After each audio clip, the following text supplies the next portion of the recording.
out over its left shoulder and actually raised its teeth at me like a gorilla does Mm-hmm. with aggression.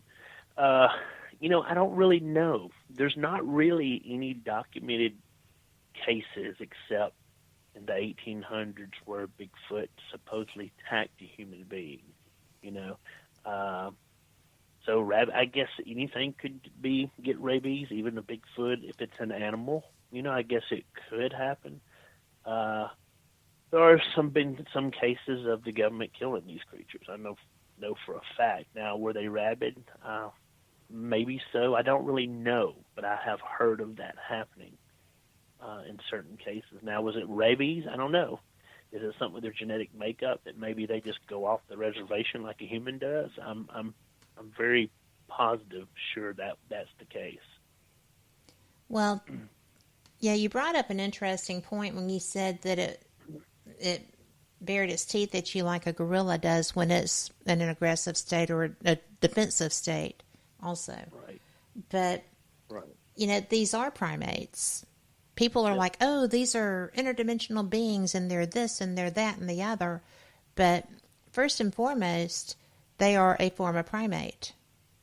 Yeah, I believe that too. I mean, I really do. I believe Yes. they're a type of lost ape, and people love to tell me this. Well, why ain't they been found? Well, you can't find a lot of deer carcass unless you shoot it with a gun out of a tree stand. Right? Owl carcass, you can't find no owl. You can't find hawks unless something they just fall out of the sky. And so Or hit a car. I mean that's yeah, exactly. I hit a blackbird the other day, and it is very true.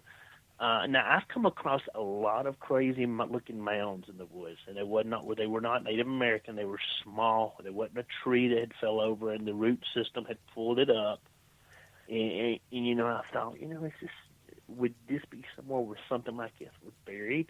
I don't really know, and I'm not just gonna go digging something up because I don't have time. Right. And And I've you don't marked know them on what my you're going to to-do. disturb, too.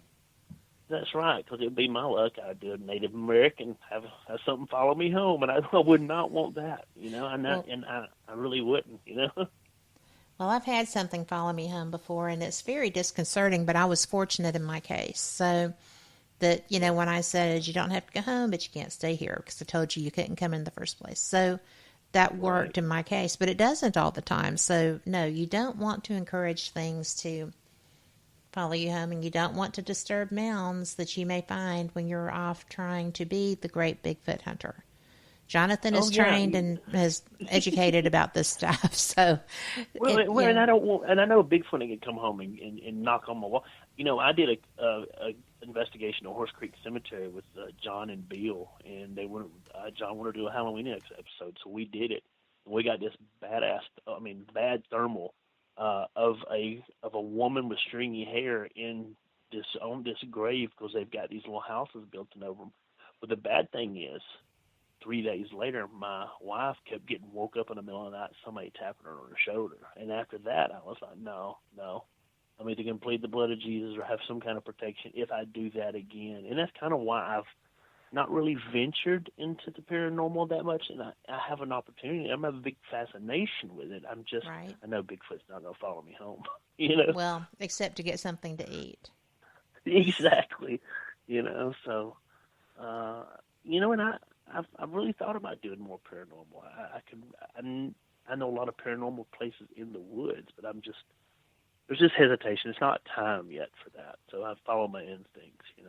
Absolutely. Well, you come across abandoned locations like cemeteries and homesteads and everything else while you're out there, right? Oh yeah. Well, let me tell you a story that happened to me 2 months ago. I was in a little canyon way above Cheehaw, Mm-hmm. and there's forest cover, and so I was in this place, and there was a Bigfoot sighting, and I was walking down, just trying to get it to peek up at me. You look over the ridge or something, Right. and I'm walking, and I look up on the right side of this ridge, and there's a house up there, and I'm thinking, now there's not supposed to be any houses in here or anything, so I realized what was happening. I'm filming myself, and I'm saying, okay, I see this house up here, and I said, I'm going to see what's going on. So I turn the camera off, and I'm sitting there, and I look, and it's there. And I got a little freaked out because I'm thinking it's 1 o'clock in the afternoon. There is nothing there. So I sit down and drink a bottle of water, look up, and the house is there. So I say, well, I'm going to climb up there and see what's up with this house. Put my backpack on, look up, and it's gone. There is nothing up there, nothing. And it was an 1880s type house with the wood slats for the siding.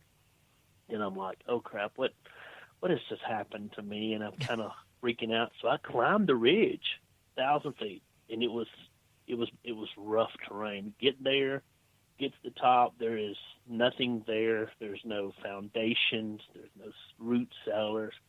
Pull my satellite phone up, pull an overhead view of where I am. It's cloud cover. And I'm thinking, okay, I still don't know exactly what happened. So I went home, went to the Cal Topo line, and you can pull back the 1880 topo maps, the 1890 topo maps, the 1900s, the 1920s, and 1940s. And I look at this one area, and there's never been a house there, ever. Never once. Wow. Even went to land deeds, nothing there. So what I think I've seen is my first ghost house. Or if it's not a ghost house, it's maybe a time slip. Right. And it really freaked me out that day because it's the first time that ever happened to me. And I still don't know. I've went back there in the exact spot. There's nothing there. There's nothing was ever there. It's rocky outcroppings. And so it's just the woods. I don't think enough people really go into the woods to realize that, mysterious things happen in the woods, just like houses. That was a prime example of what the heck happened. What did I see? Did I see a time slip? I mean, I still don't know it to this day what I saw. I know I saw the house, and I actually sketched it out, So. That's so freaky. It is, When I was in school, everybody that I hung out with were outdoorsmen for the most part. Yeah. And so, we're part of the reason that you can't camp out at Lake Purdy, sadly. Yeah. That was not my fault. But it's just a weird thing because when I'm in the woods, I'm generally okay.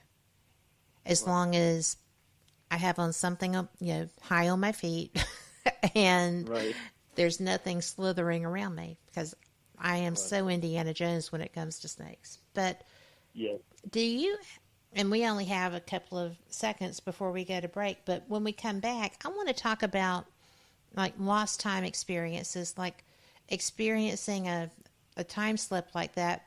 Brenda is in chat and she actually offered the possibility of a parallel universe that, like in a string theory scenario where something just pops. Right. Which is kind of a time slip, but it's more of a dimensional thing. And with that being said, we are going to be back in 3 minutes. Y'all enjoy.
You are listening to WBHM Digital Broadcasting, the best in paranormal talk, only on Paranormal Experience Radio, broadcasting live out of Birmingham, Alabama.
I had a lot of confusion when I went to where the cemetery was. I was confused. I was actually lost for like 20 or 30 minutes. And when I come out of the woods, my wife was like, "Where have you been?" And I was like, "Well, I was only in there an hour because I keep a timestamp of pretty much where I'm going." And she says, "No, you've been gone for 3 hours. There's no way."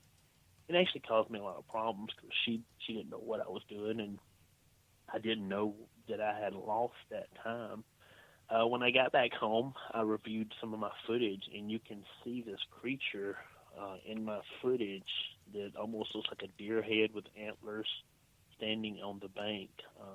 At first, I thought it was a dogman, but it was not it wasn't a dogman or anything else. I don't know what it was, but I experienced a lot of missing time there. I love Luminox watches, and for a Luminox watch. And while I was filming all this, you could see the look of concern on my face, and it's on my YouTube channel. And I was very confused. My camera had a time. My GPS, my phone, not my GPS, my phone had a time, and my watch had a time. But when I come out of the woods, they were all three just totally out of whack. Oh, wow. And, yeah, it was very, very odd, and it actually scared me. That's really when I got a satellite phone, because something happened in that one little area that I still don't really know what. So, yes, I have experienced a missing time in the woods like that. And also, there's been many times in the woods that I have seen a shimmering, like a shimmering box. It's almost like a TV. And it's in the woods. I saw that when you were down by a creek, right? Yep. Yes, yep. that yes, was ma'am. bizarre. Yes, Please share that, because that's an experience and a half. Yeah, and so I don't know if it's connected with the missing time or whatever. So I've seen it a lot. I've seen it enough, 40 or 50 times, that I do not to go toward it. So a couple of years ago, I asked one of the rangers, I said, "Hey, let me ask you if you've ever seen this." And I asked the Forest Service workers this too. I said, "Have you ever seen this weird shimmering in the woods?" And they're like, "Yeah, we've seen it. Just be careful around it." The rangers told me this. Wow. And I was like, "What do you mean?" And they were like, "Well, just be careful." It would not say anymore, so I asked the Forest Service workers. The Forest Service workers basically grade the roads. They maintain the trails. And they even told me, yeah, they've seen it, but whenever they've seen it, they've got out of the area. Now, I have a friend that has a mapping business. He maps properties from the air, from an airplane. And I asked him, I said, "Do y'all ever have instances when you're flying your plane, you're mapping these certain areas from the municipalities, wherever, do you ever have anomalies pick up